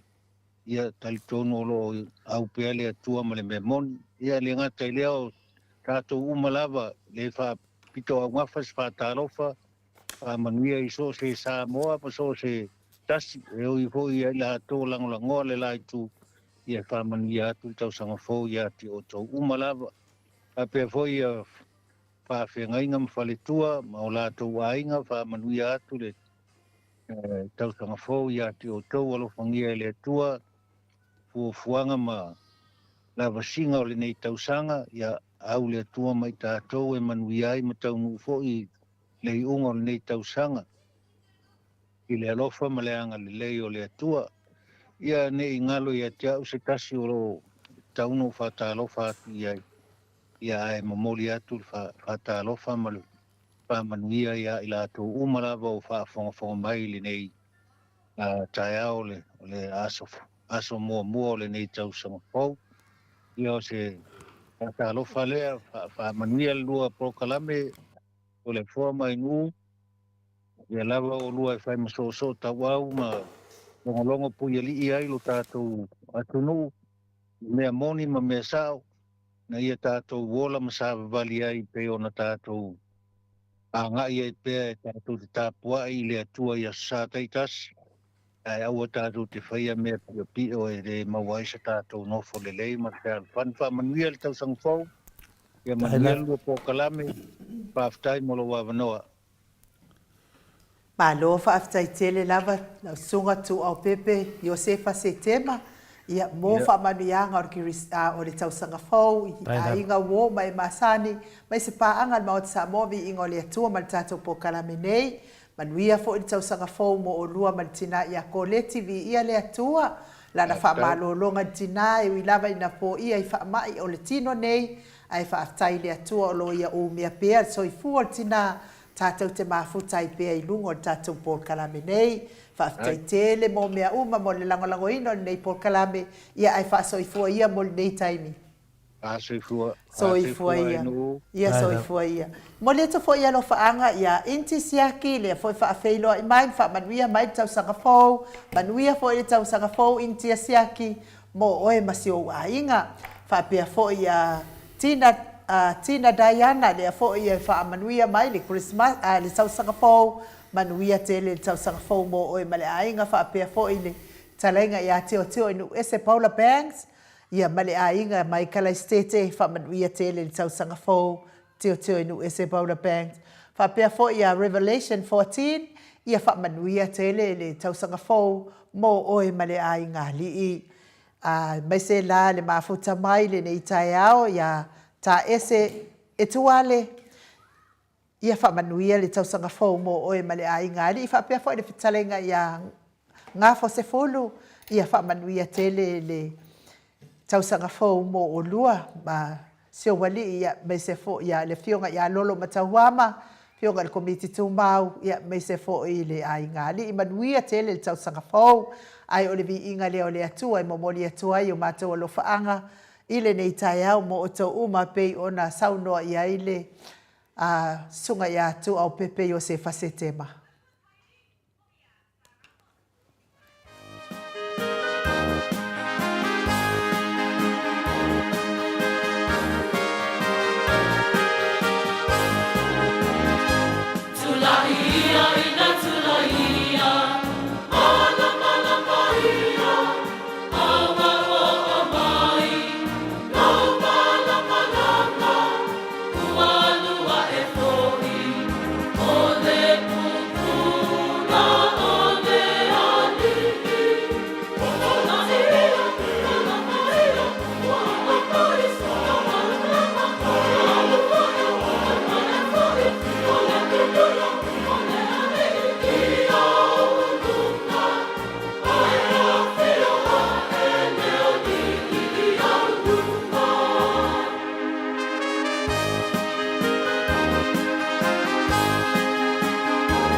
Tasir minute ua te ai nei le tu la iwa I sini au se talia.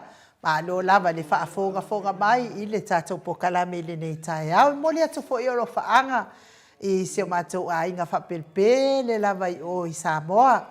Le matou a inga sa sawa ina ea. Ia whapea fo I le a inga sa le ala I tawhea.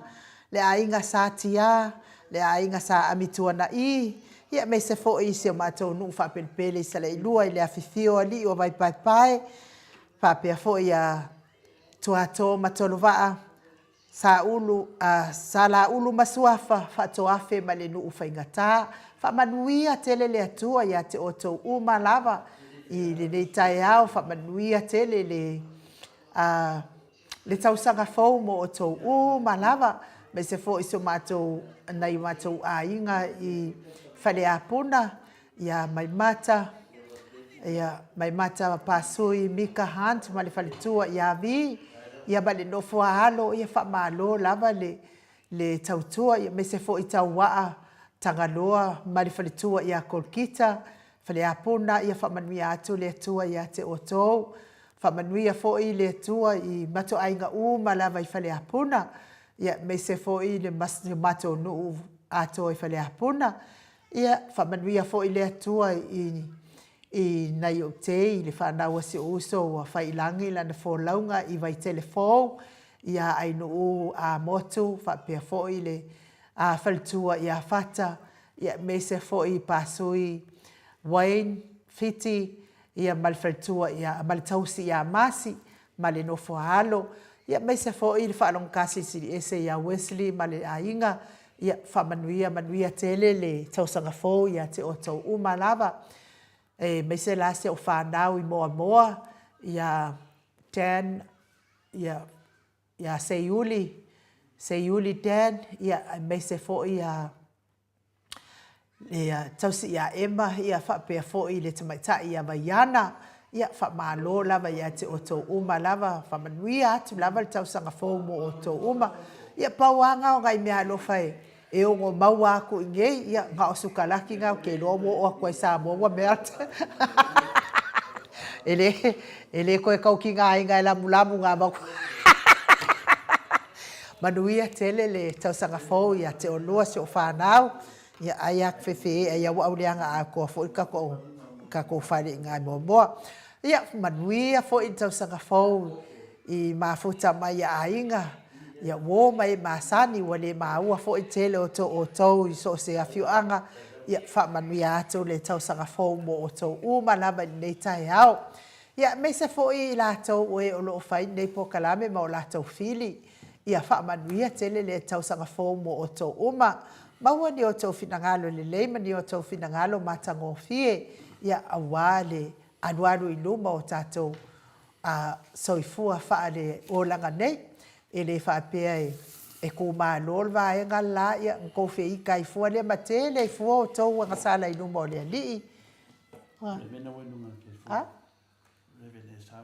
Ia lea ua mafuta mai ia le sunga le whapea ngai ngal maota Samoa vi inga o le atua ia o ia fo I lea o le a ia whai uina o tātou o lo whaanga whe monitai I le nei tai au. Ia mawhaamanu ianga o le tausanga fōu e pei o na tātou iai.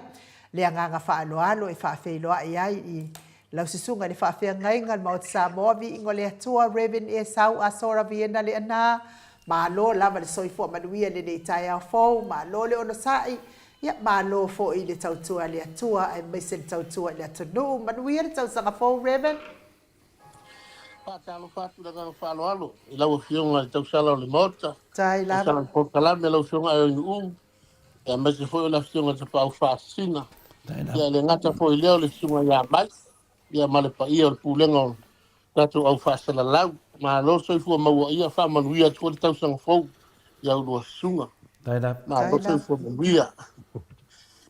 Ia, a vele leia manoa le ngata whamanuia tua le tausanga fōu I lau sunga. Pau whaasina. Ia meise fo I la fionga inu sunga ia mai ma siona whale tua. Pa ia le ai ngali. Ia meise fo I whamanuia tua le tausanga fōu. Tio tātou ai ngalotu uma no whamatawhale. Ma se lapa fo I nai whanau. Whaafitai tele I lau sunga male. fionga te sala ia ele fango filinga wenga saudua Tai i lava. tai tunga ia i wai lama tanga i lata sanga o tona ia tu e telefo ia fala bla supu e me fo ti apolo ma ana mai le e fa soso ma tam foi faliang ia ai fa tai sa falia i le tuo o finngalo ma waiona pa wa pele tato polo kalame ia le li ia ona nga wenga le o foi pe wa fo fita fa fonga o le tato tangata le fia fa mala mala mai no tele o me ia le po malai no tupu so tatou atu nuu ma lo le galulue ia faafetai le matau i le atua ma lona finagalo le foi lea manoa e manuia to le tausaga fou ia maaiga uma lava le gatotono lenei atu nuu ia faapea foʻi si tatou atu nuu pele ia ma so stafakatolope o auma ai i latou manuia tele le tausaga fou iā te outou uma ae mase foi o sio tinā ia maua pea le soifua ia o le agalelei le alii Ia le ia ali. pia le soifua ia ua lava le asi tele matou te mafuta ai leo lenei tamanuia atu foi le tausaga fou ia i le afioga le taʻitaʻisili ia maise o sui taʻitaʻi ia e maise o sui afaipule uma lava o le vaega faaufai tapipi ae maise foi le aulagolago faamanuia atu le tausaga fou iā te outou uma ia e faapea foʻi taʻitaʻi e kalesia ia maise o kalesia taʻitasi ia si o tatou atu nuu atoa o Samoa mai lava i la o le mālō le faigā mālō tagata anu uma ia outou maua se tausaga fou fiafia faamanuia atu iā te outou ia e muliai se faamanuia ia o paga uma lava le maoto Samoa viiga o le atua ia o loo fiafia pe faafogafoga tatou polokalame i le aso ma le aso faamanuia atu le tausaga fou iā te outou uma ia agalelei le alii taʻiala ia tui mataniolo taʻitaʻi le tatou savaliga o le ua amata lenei tausaga fou ia o tatou savavali ma le atua e manu ia tatou fuafuaga sao maula ia tatou faamoemoega uma ia manuia le polokalame lenei aso ia alofa atu faafetai mo loo avanoa Ia, mo li atu whaatai tele lava, Reverend e sau a sora vi na li ana, mo whaamanianga o le tausanga fōu, ia whaatai lo whaafonga fōu, ia se o tua a, i Samoa, ia meis fōi a inga wō mai masani, ia e meis e tatou Port Kalame le maot Samoa vi inga o le atua, i whaamanianga mai lau sunga i whaafengainga, ia whaatai fōu i lau sunga i whaafengainga mo tatou mafutanga, ia sanga vi ia pea le atua o lua, ia ua fai lava mamatua i tatou Port Kalame nei, ia ua le fofongaina o le finagalo o le atua e ala i le pulela, a whamanuia tele le atua le nei aso malolo Reverend, ia whamanuia fo i tausaga fōu mo o lua ma le nofo alo, ia ai whaasoifua ia mo le nei taimi. ia faasoifua ia Soifua ia manuia le tausaga fōu nono pusaloa, ia me se fo mafuta mai o le afionga ia sola o la tanga, tole a foa i Samoa, me se fo ina i o alo ma a inga uma lava le i Samoa. O te taritono fo i tole foa i ni o lo faanga fia mortaia a o le i whaiwina i fo i tato pokalame le nei tai ao tole foa? Ia, mo le ato lo faanga mo se o tina matua le a talava tu maua fonti, me se fo i a antikika tu maua fonti ia o la ua mai le fianga whada siu.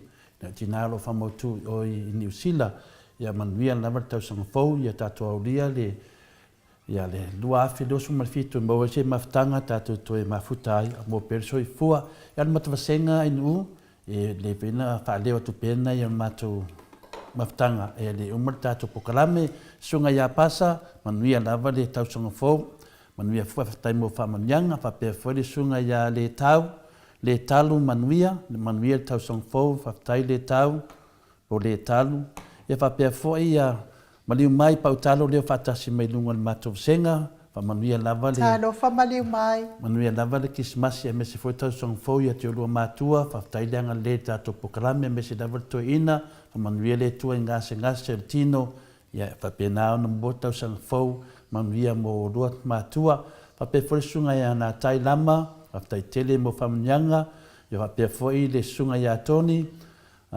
angaolo patu faftai brother faftai lava le fatasi mai faftai fo mo famnyanga pape fo lusi o tineru faftai lava mo famnyanga ni via ya pena fo mai ta ya tina tayana faftai mo famnyanga tanu te loma faftai tele lava fatasi mai i Washington mo fatasi mai tato pokalame pe fo sunga ya fale toi malo lava tusi malo for fatasi mai manuia lava tau sangapou pe na frisunga ia revelation ia pape foi intia siaki Paula Bangs fatai lava lo fianga au fapai fatasi mai tatu pokalame o tau lava ia lo fapena na tusi mai pea o moli mai famunianga manuia lava tatu pokalame ile tele o tau famunianga fapena fatai ni umole avanoa malo fatai ia famanuia to fo ile tau sangafou le aso atai ao i Amerika i le malo tele o Amerika i pa anga malava ma o Samoa vi ingo le tua i lo Amerika ia me se lava tina matua ia se malo feretifunga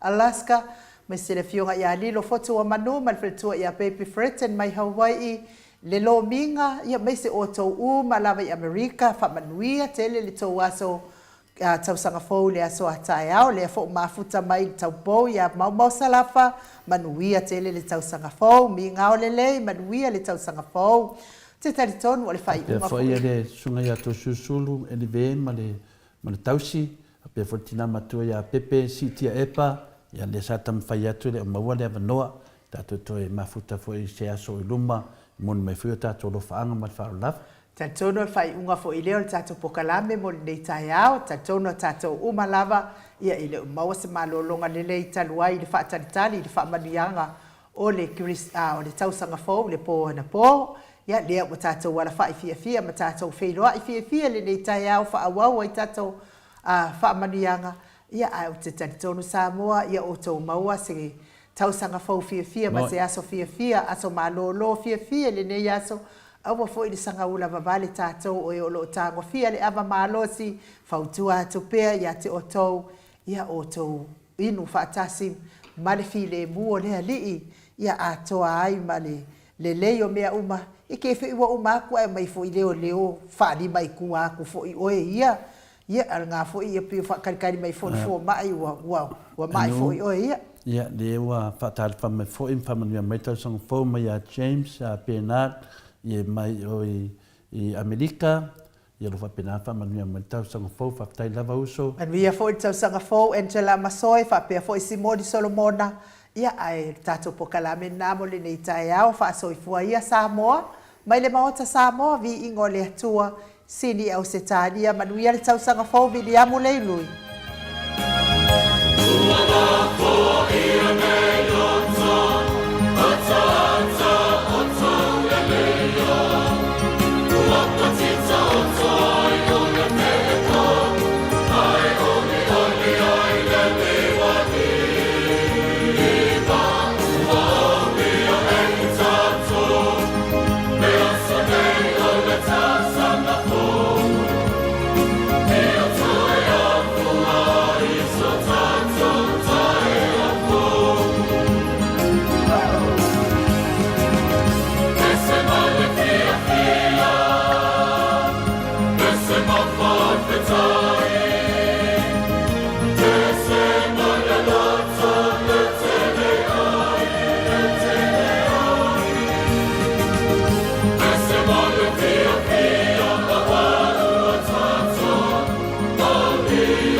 Come on.